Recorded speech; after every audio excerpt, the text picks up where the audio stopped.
Marcos, ika-6 na kabanata.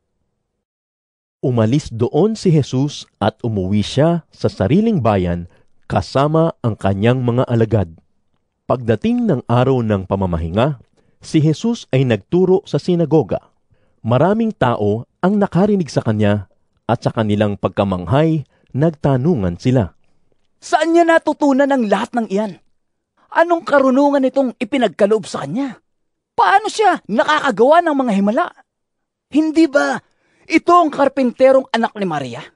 At kapatid ni na Santiago, Jose, Judas at Simon? Taga rito rin ang kanyang mga kapatid na babae, hindi ba? Kaya hindi sila naniwala sa kanya. Dahil dito, sinabi ni Jesus sa kanila, Ang isang propeta ay iginagalang ng lahat, maliban ng kanyang mga kababayan, mga kamag-anak, at ng kanyang pamilya.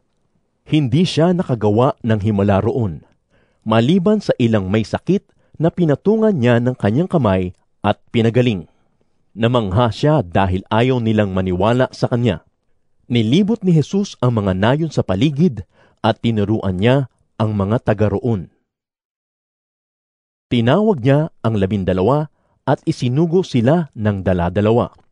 Sila ay binigyan niya ng kapangyarihang magpalayas ng masasamang espiritu at pinagbili ng, Sa inyong paglalakbay, huwag kayong magdala ng anuman, maliban sa tungkod. Huwag kayong magdala ng pagkain, ng balutan, o ng pera. Magsuot kayo ng sandalyas, ngunit huwag kayong magdala ng bihisan. Sinabi rin niya sa kanila, Kapag kayo ay pinatuloy sa isang bahay, manatili kayo roon hanggang sa inyong pag-alis sa bayang iyon. Kung ayaw kayong tanggapin o pakinggan sa isang bayan, umalis kayo roon at ipagpag ninyo ang alikabok sa inyong mga paa bilang babala sa mga taga roon. Humayo nga ang 12 at nangaral na ang mga tao ay dapat magsisi at tumalikod sa kanilang mga kasalanan.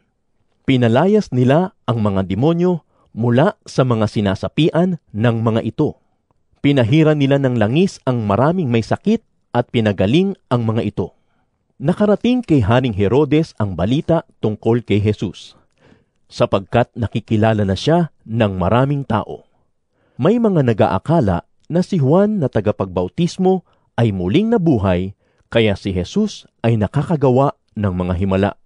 Ngunit mayroon din nagsasabi na siya si Propeta Elias, at may iba pang nagsasabing, Siya'y isang propeta, katulad ng mga propeta noong unang panahon. Nang ito'y marinig ni Herodes, sinabi niya, Siya ay si Juan na aking pinapugutan ng ulo. Muli siyang nabuhay. Si Herodes mismo ang nagpahuli at nagpabilanggo kay Juan dahil sa kagustuhan ni Herodias. Ang babaeng ito ay pinakasalan at kinakasama ni Herodes, bagamat ito'y asawa ng kapatid niyang si Felipe. Sapagkat laging sinasabi ni Juan kay Herodes, Labag sa batas na kasamahin mo ang asawa ng inyong kapatid. At dahil dito, si Herodias ay nagkimkim ng galit kay Juan at ibig niya itong ipapatay. Ngunit hindi niya ito magawa, sapagkat alam niyang natatakot si Herodes kay Juan. Itinuturing ng hari na si Juan ay taong matuwid at banal, at sinisikap niyang huwag itong mapahamak. Gustong-gusto niyang makinig kay Juan kahit labis siyang nababagabag sa mga sinasabi nito. Subalit nagkaroon din ng pagkakataon si Herodias na ipapatay si Juan nang sumapit ang kaarawan ni Herodes. Si Herodes ay nagpahanda ng malaking salo-salo at inanyayahan niya ang kanyang mga opisyal, mga pinuno ng hukbo at ang mga pangunahing mamamayan ng Galilea. Nang pumasok ang anak na babae ni Herodias at nagsayaw, labis na nasiyahan si Herodes at ang mga panauhin. Kaya't sinabi ng hari sa dalaga, Hingin mo ang anumang nais mo at ibibigay ko sa iyo. Naipangako rin niya sa dalaga na ibibigay niya kahit ang kalahati ng kanyang kaharian kung ito ang hihingin. Kaya't lumabas ang dalaga at tinanong ang kanyang ina, Ano po ang hihingin ko? Ang ulo ni Juan na tagapagbautismo. Sagot ng ina, Mabilis na nagbalik ang dalaga sa kinaroroonan ng hari at sinabi niya, Ang nais ko'y ibigay ninyo sa akin ngayon din ang ulo ni Juan na tagapagbautismo na nakalagay sa isang pinggan. Labis na nalungkot ang hari. Subalit dahil sa kanyang sumpang narinig ng mga panauhin, hindi niya matanggihan ang dalaga.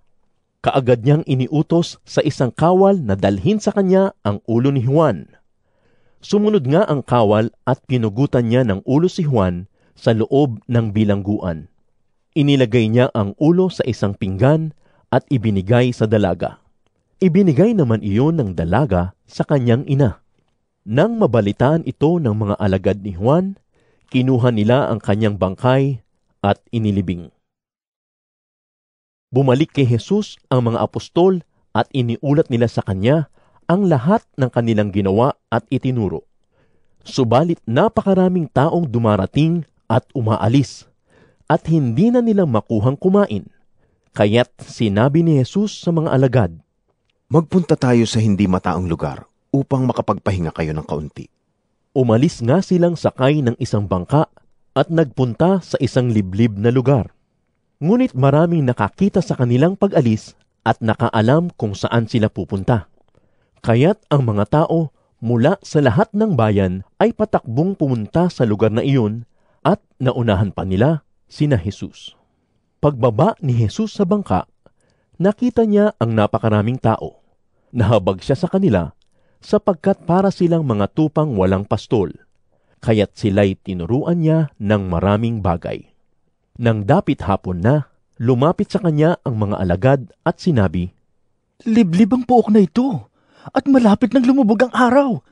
Paalisin na po ninyo ang mga tao upang makapunta sila sa mga karatig nayon at bayan upang makabili ng pagkain. Ngunit sinabi sa kanila ni Jesus, Bigyan ninyo sila ng makakain. Sumagot ang mga alagad, Nais po ba ninyong bumili kami ng pagkain sa halagang 200 salaping pilak? Ilan ang dala ninyong tinapay? Tingnan nga ninyo. Utos niya. Pagkatapos tingnan ay kanilang sinabi, 5 po at 2 isda. Iniutos ni Jesus sa mga alagad na paupuin ng pangkat-pangkat ang mga tao sa damuhan. Kaya't naupo ang mga tao ng tig-100 at tig-50 bawat grupo. Kinuha ni Jesus ang 5 tinapay at 2 isda. Tumingala siya sa langit at nagpasalamat sa Diyos. Hinati-hati niya ang mga tinapay at ibinigay sa kanyang mga alagad upang ipamahagi sa mga tao. Hinati-hati rin niya ang 2 isda at ipinamahagi rin nila. Ang lahat ay nakakain at nabusog. At nang tipunin ng mga alagad ang lumabis na tinapay at isda, nakapuno pa sila ng 12 kaing. May 5,000 lalaki ang kumain ng tinapay. Agad pinasakay ni Jesus sa bangka ang kanyang mga alagad. Sila ay pinauna niya sa Betsaida, sa kabilang ibayo ng lawa, habang pinapauwi naman niya ang mga tao.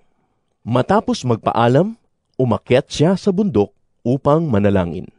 Pagsapit ng gabi, nasa laot na ang bangka habang si Jesus ay nag-iisa sa pampang. Nakita niyang nahihirapan sa pagsagwan ang kanyang mga alagad dahil pasalungat sila sa ihip ng hangin. Nang madaling araw na, sumunod sa kanila si Jesus na naglalakad sa ibabaw ng tubig. Nang malalampasan na niya ang mga alagad, nakita ng mga ito na siya ay lumalakad sa ibabaw ng tubig. Akala nila siya ay isang multo, kaya sila ay nagsisigaw. Takot na takot silang lahat. Ngunit agad na sinabi ni Jesus sa kanila, Huwag kayong matakot. Ako ito. Lakasan ninyo ang inyong loob. Sumakay siya sa bangka at pumayapa ang hangin. Sila'y lubhang na mangha, sapagkat hindi pa nila nauunawaan ang tungkol sa pagpapakain ng tinapay, hindi pa ito abot ng kanilang isip. Tumawid sila sa ibayo at pagdating sa Genesaret ay dumaong sila sa pampang. Pagbaba nila, nakilala agad siya ng mga tao. Kaya't nagmadaling nagpuntahan ang mga tao sa mga karatig pook. Saan man nila mabalitaang naroon si Jesus, dinadala nila ang mga may sakit na nakaratay sa higaan. At saan man siya pumunta, sa nayon, sa lungsod, o sa kabukiran, agad na inilalapit sa kanya ang mga may karamdaman at ipinapakiusap sa kanya na mahawakan man lamang nila ang laylayan ng kanyang damit. At ang lahat ng makahawak dito ay gumagaling.